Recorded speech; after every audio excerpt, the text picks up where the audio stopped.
I am Lee Standing Bear Moore. I am Katua, Chata, and English. But that's not my fault. It's not my fault, okay?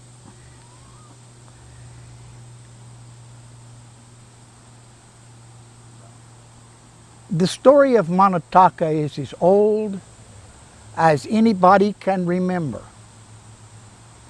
It's certainly as old as these trees. Nobody knows exactly how long ago that Manataka came into being. We feel that it was certainly by act of Creator that it happened.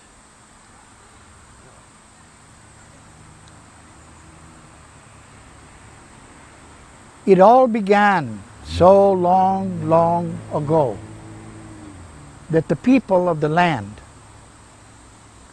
would come here because they knew that Manataka had many, many gifts. Some say they came because of the beautiful, beautiful stones, the crystal stones, the stones that speak and have memory, the healing stone in many cases. Some say they came here because of the healing water. I don't know. Maybe they did. All I know is they couldn't carry very much of it back home with them, could they? And an Indian does not do anything for himself. An Indian does everything for other people. His family, his people, his tribe. That's what he lives for, is to be able to serve. So to say that he would travel hundreds of miles, thousands of miles to come to Manataka to benefit himself, that would not have happened. So why did they come here? We know, for example, that the Lakota came way up in what is called North Dakota, South Dakota. But long before they got there, they lived around the Great Lakes too, near the Potawatomi people. And before that, they lived on the East Coast. And the Lakota people came here many times, many, many times. They brought gifts. We know the Dakota people, Nakota, Santee, Hunkpapa, Brule, Oglala. All of those northern nations, they came. We know the Potawatomi came, and the Kickapoo. We know they came. We know up in the east, the Anastasi of the far southwest. But up in the northeast, people of the five nations, of the six nations rather, the Mohawk, the Onondaga, they came to Manataka. How do we know they came here? How do we know this? The National Park Service claims that no one came here. No one came here. That is what their wish is for you to believe, that this was not a good place. So why did they come? We know that the Chickasaw, the Choctaw, the Cherokee, the Yamasee, all of those people of the southeast, the Cree, they came too. We know that the Hopi in the southwest came. We know the Paiute came. Why would they risk themselves going across raging rivers, going through snowstorms or sandstorms, and certainly maybe even hunger on the trail? The dangers of the trail itself, accidents that may happen, ferocious animals, ferocious people. Why would a small group, and they were mostly small groups of people who would come. Not large enough to be a war party. Maybe a little smaller than a hunting party. But they were coming to find something. Why? Why did they come? Because we know, for example, that even the Maya people, far down in Mexico, southern Mexico, they would come. They would begin their journey in early April, in March, and they would not get here until October. Walking. Why did they come, though? What was their purpose in coming to Manataka? Certainly they had good blessed waters where they lived. So why would they need the hot waters of hot springs? We know that they had magnificent herbs, the same as Manataka did. Very powerful. Very strong. We know that they came and received the blessings of the healing clay that is found here too. You know about the healing clay? You know about the healing clay? The women really liked it because they would take the clay and then make it into little balls, you know? And then they would take the balls and put it in their pouch, especially when they were heavy with the baby, kind of like me. And every morning, they would eat one of those balls of clay. And every night, as they retire, they would eat another clay ball. Why? Because it is the minerals that their body craved. Their body wanted and needed at that time.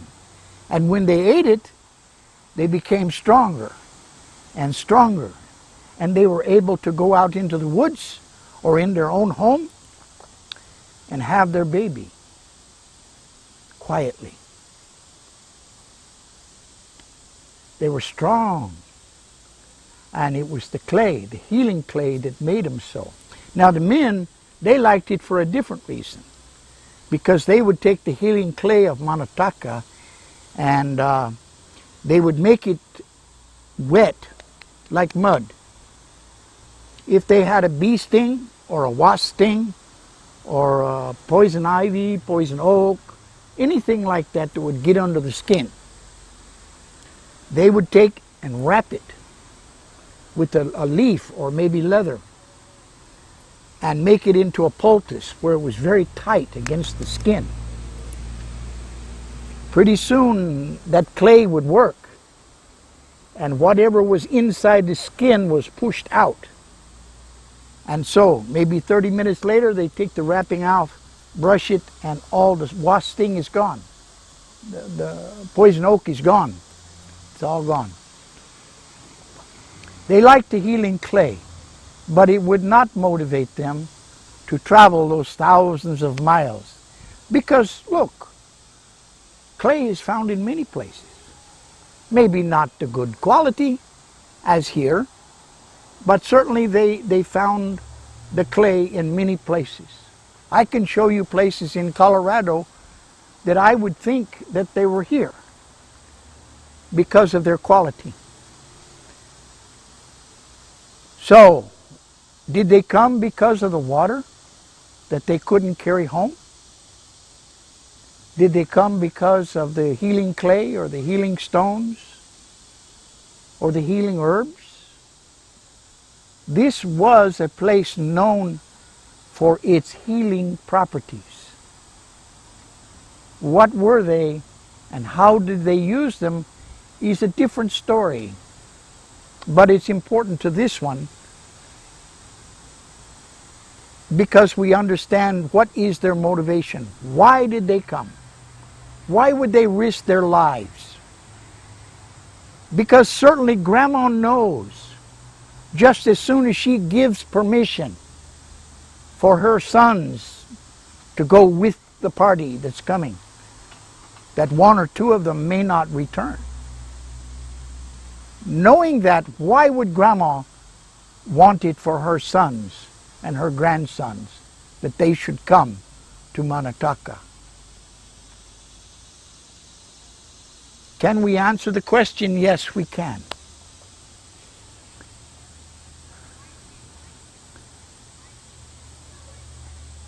It was about this time of day, not quite dark, just about dusk, that the sound of the drums would begin in the valleys. All the valleys around. Boom, boom, boom. And it would reverberate throughout whole areas. And all the people would begin coming in. The grandmas would come first with the old men. And the women would prepare the circle. They would take clay pots that they had made here on these grounds, and they would fill them with the waters of Noe Ceylon. Noe Ceylon means the breath of healing. And then they would take the powerful, beautiful herbs that were found here, and they would put them in the water and make beautiful teas. And then they would put those jugs all around the great, great circle. Boom, boom, boom, the drums would continue. The old men would form small circles here and there, according to their own language, and they would tell stories.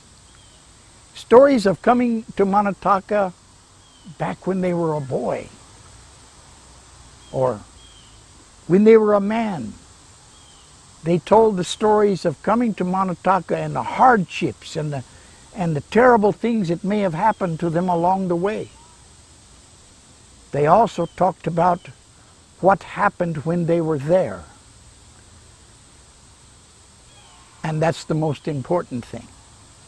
What happened while they were there?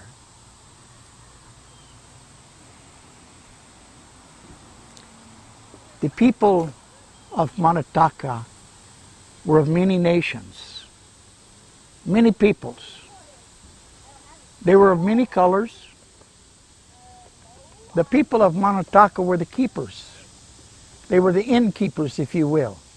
They showed those who were coming to visit where the best hunting was and where the fish was at and where to camp with good water. But the people of Manataka just came to be because it would be that a group that would came, say, from Shawnee, from up in Missouri. The Shawnee boy would say, I think I'm going to stay here. When you leave and go home, give my best to my family, but I won't be coming back.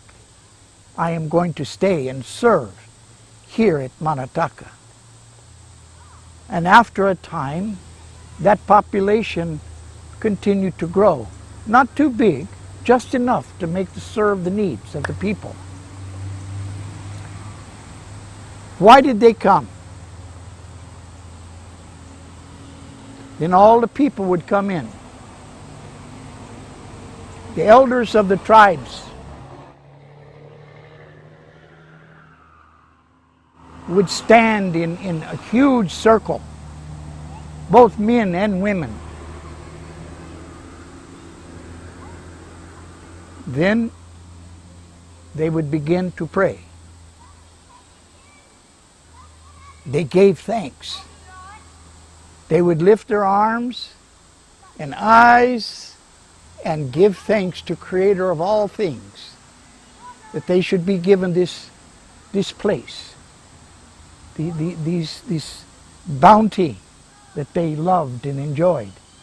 They lived in their own mind. They lived in Eden. They were in Eden. And they lifted their hands and their arms, and they prayed and they gave thanks. But then they would hold, and they would reach out, and they would touch each other. All around the big circle, they would touch each other. They would form that ring, holding on, forming the unity. And they continued their prayers. And in the midst of those prayers, something happened. Some shock, some power, some energy, some lightning went through each and every one of them standing in that circle. It was quiet, it was silent, but they all felt it. They felt the Spirit of God within them. They felt enlightened. They felt nothing but pure love for each and every one of them standing in that circle. Some of them were strangers. Some of them were people that they did not like. They were at war with when they would go home. But they held each other's hands and they gave thanks. And the energy came into them. And they had a knowing. They had a special kind of understanding. A knowing of being able to know things without being taught. They had an understanding of greatness. Each time a miracle would occur at Manataka. I'll tell you about one of them. You know, I told you about the old men that would sit around in their own circles according to their own language. You know, sometimes they could do hand signs and they would be able to speak with each other, and many could speak many languages, not just their own. But then they would begin to dance and sing. And there were a whole bunch of songs over here and a bunch of songs over here and a bunch of songs over here. And people were talking this language over here and this language over here, and nobody could understand each other. Until the Spirit of God came within them. Then they began to sing a beautiful, magnificent song. And it was one song they sang. One language. One heart. They sang. That was a miracle. Some people who had never heard such a thing became scared. They went and hid behind trees because they couldn't understand what was happening. Others, the old ones, would sit back and cross their arms and smile. They had seen it before. And they were happy to see it again. Miracles of Manataka were not like the big miracles you find in the Bible and in other great works. There were no parting seas. There were no burning bushes. But it was the small miracles of a song. They would take with each miracle, whether it be a miracle of healing or it be a miracle of a life changed before you, whether it be a miracle of some other circumstance, miracles of Manataka were often. And with each miracle came a lesson, something that they should teach to their youngsters. When they went back to their villages coming from Manataka, they would bring all the beautiful gifts of the stones and the clay and the herbs, you know, and maybe a small vial of water. But the one thing they held up higher than anything else so that everybody would learn was that miracle. They would hold this up. And it became the basis for many, many stories that were told night after night in the winter by grandma to grandpa and grandma to all the children. It was the miracles of Manataka, but small ones.